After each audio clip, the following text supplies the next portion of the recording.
What's up guys, SFNF, and today we have an updated guide for Esiemo. And first we're going to start off with the weapons. The first thing we're going to be taking is the Secret Garden.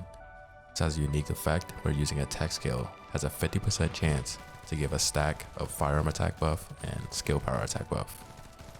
This effect is very easy to stack with your first and third ability. For our backup weapons, we'll take Enduring Legacy, as well as Great's Reverse Fate. With that out of the way, let's move on to the modules. For our skill module, we'll be taking Explosive Evade. This module replaces your passive with a new ability. This ability causes you to drop a landmine every time you perform a roll. This ability is completely separate from your regular landmine.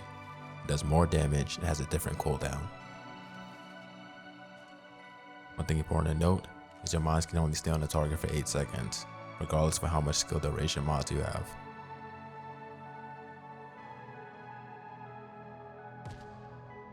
The reason this is important is because Explosive Evade is your strongest ability. You want to stack as much of these mines as possible before you detonate it with your second ability.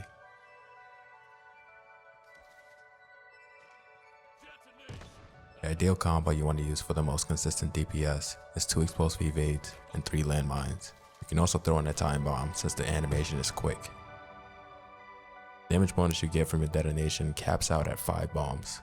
The only time I recommend using more than 5 or 6 is when you're doing void reactors or intercept bosses, since the boss hasn't spawned yet and you won't run into diminishing returns. Now that Explosive Evade was explained, let's get on to the rest of the build. The grapple mod that I'll be taking is long distance maneuvering. This raises the range of your grappling hook, but also increases the cooldown time. You can also take mid-air maneuvering as is personal preference. And now we're going to be picking out cooldown reduction mods. First, we're going to be taking MP Conversion, which gives 36.5 cooldown reduction, but at the cost of 50% less mana. Next, we'll be taking Focus on Tech, which gives a 6.1% cooldown reduction, as well as 68.2 Tech Skill Power modifier. Then, we'll be taking Focus on Fire, which gives 77.2 Fire Skill Power, as well as 6.1 cooldown reduction. For our last cooldown reduction mod, we'll be taking Nimble Fingers, which gives 25.6 cooldown reduction. Now, a lot of Esiemo players and content creators seem to stop here at 74.3 cooldown reduction. What people don't realize is once you start doing bosses like Gluttony and Frostwalker, who have way more health than Devourer, you'll notice that you'll start running out of mines and losing out on DPS. So to push our cooldown just a little bit further, we'll be looking towards the Reactor and the Components. For Esiemo, the best slot reactor will be a burn-in mechanics with a Secret Garden mounting, as well as skill cooldown and skill attack towards Colossus. For my reactor, I have a 0.68 cooldown reduction. This is simply 6.8%. Now for the component, I'll use the Frozen Heart set, mainly for the 4.7% cooldown reduction. Some players choose to use the Slayer set, which raises your skill power at the cost of more mana consumption. From my experience, that set only works well on low health bosses like Devourer and Dead Bride. When you start facing high health bosses like Frostwalker and Gluttony, you start running into mana issues and again, running out of mines, which lowers your overall DPS throughout the fight. Now for the stats on your auxiliary, you want HP and MP recovery out of combat. This adds survivability as well as recovers the MP faster between skirmishes. And next, for our most important component, the sensor. In order to keep us from running out of mana, we need a sensor with both MP recovery in combat and max MP. MP recovery in combat pretty much works the same way your shield does.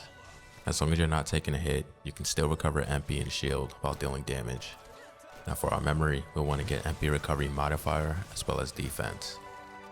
MP recovery modifier will increase how fast we recover MP in combat and out of combat.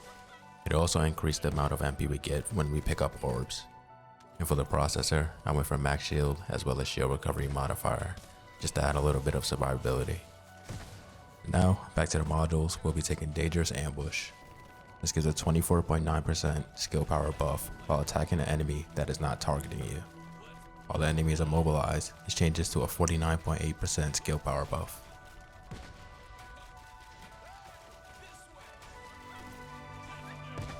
Next, we'll be taking Increased HP.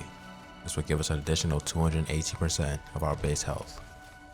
And next, we'll be taking Stim Accelerant, which adds 234% additional health, but this comes at the cost of 15% less mana.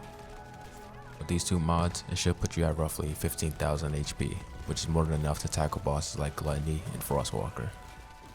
Next, we'll be taking skill expansion, which raises our skill range by 92.3%. And to lower our MP consumption even further, we'll take maximized conservation, which lowers our skill cost by 35.4%. But this also comes at the cost of 20% skill power modifier. And for the last slot, I chose to keep it uncatalyzed. The reason being is because I like to swap between shot focus and selective recovery. I typically use selective recovery the most, but both can work with this build. That's it for the build. Here are the stats after everything is applied.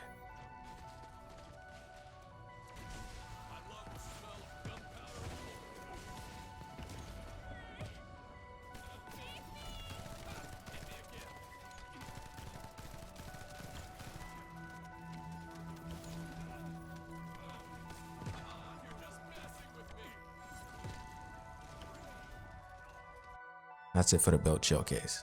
If you found this video helpful, make sure you leave a thumbs up. If you have any questions, leave a comment.